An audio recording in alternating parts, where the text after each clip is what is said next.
On va à présent se pencher sur l'actualité de l'environnement. Et depuis le 1er janvier, vous ne savez peut-être pas, mais les communes n'ont plus le droit, celles où vous habitez, n'ont plus le droit d'utiliser des pesticides pour entretenir leurs espaces verts. Alors comment font-ils ? Vous allez voir, en cette saison, la végétation pousse. Comment faire pour éliminer les mauvaises herbes ? À ce sujet d'ailleurs, les herbes en question, est-ce qu'elles sont si mauvaises que ça ? Voici un exemple, c'est en Gironde. Isabelle Bouloc s'est rendue sur place dans une commune qui a précisément adopter plusieurs solutions naturelles, vous allez voir. À Saint-André-de-Cubzac, commune de 10 000 habitants, la municipalité a anticipé la loi Labbé qui, depuis le 1er janvier, interdit aux communes l'usage de pesticides. Depuis un an déjà, la ville a mis en place une gestion écologique de ses espaces publics. La transition vers le zéro pesticide s'est mise en place par le biais de différentes étapes, des tests, des essais, voir quelles étaient les méthodes qui étaient les plus concluantes de façon à pouvoir conserver une ville propre. Parmi les méthodes retenues, le brûlage qui détruit la plante et sa racine par choc thermique, la brosse qui arrache les herbes par rotation, mais au stade municipal, le terrain de football, lui, nécessite un entretien plus minutieux. Donc auparavant, on utilisait du désherbant sélectif pour enlever les pissenlits. Aujourd'hui, il n'y a pas de méthode alternative autre que l'arrachage manuel. Et même dans les endroits les plus inattendus, il a fallu trouver une solution naturelle. Aujourd'hui, on revoit complètement l'aménagement du cimetière en supprimant ces allées gravillonnées pour remplacer par de la pelouse. Par rapport à autrefois où il y avait un site qui était quand même envahi de produits phytosanitaires, aujourd'hui vous avez une nature spontanée qui revient.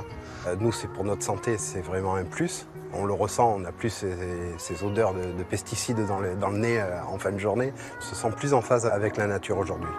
Toute une symbolique dans ce cimetière où repose le commandant Cousteau, l'un des pionniers de la défense de l'environnement, mais difficile parfois de faire évoluer les mentalités.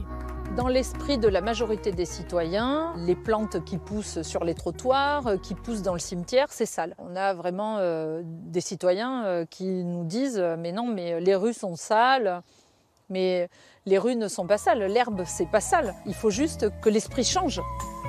Nous avons aussi d'autres méthodes alternatives qui sont tout simplement de laisser pousser l'herbe. Des zones en prairie qui sont tondues seulement une seule fois par an, de façon à ce que là, la biodiversité puisse reprendre son espace. Les papillons, les fleurs puissent de nouveau réapparaître dans ces zones. Laisser pousser les herbes, mais aussi inciter les habitants à fleurir les trottoirs en mettant à leur disposition des bacs et des graines à planter. Nous avons trouvé cette initiative de la mairie plutôt sympathique.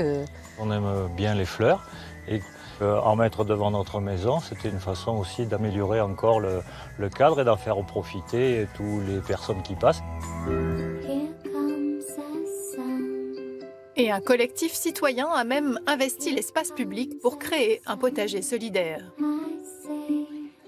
On s'était rendu compte que beaucoup de personnes avaient des difficultés dans le lien social, d'image d'eux-mêmes, et on avait réfléchi à ce qu'on pourrait mettre en place qui pourrait les aider à devenir un peu plus autonomes, un peu plus à l'aise avec la société. Donc, quand on jardine, on a toujours l'occasion d'aller discuter avec quelqu'un de ce qu'on fait, et que c'était un bon moyen pour retrouver un peu confiance et se sentir un peu valorisé. Cette petite commune a parfaitement relevé le défi du zéro pesticide et on l'a vu, cela génère du partage, de la solidarité et aussi beaucoup d'enthousiasme. À partir de janvier 2019, ce sont les particuliers qui, à leur tour, devront supprimer les herbicides de leur jardin. Les enjeux sont de taille, la préservation des sols et notre santé. Très jolie petite tour à Saint-André-de-Cubzac. Merci beaucoup.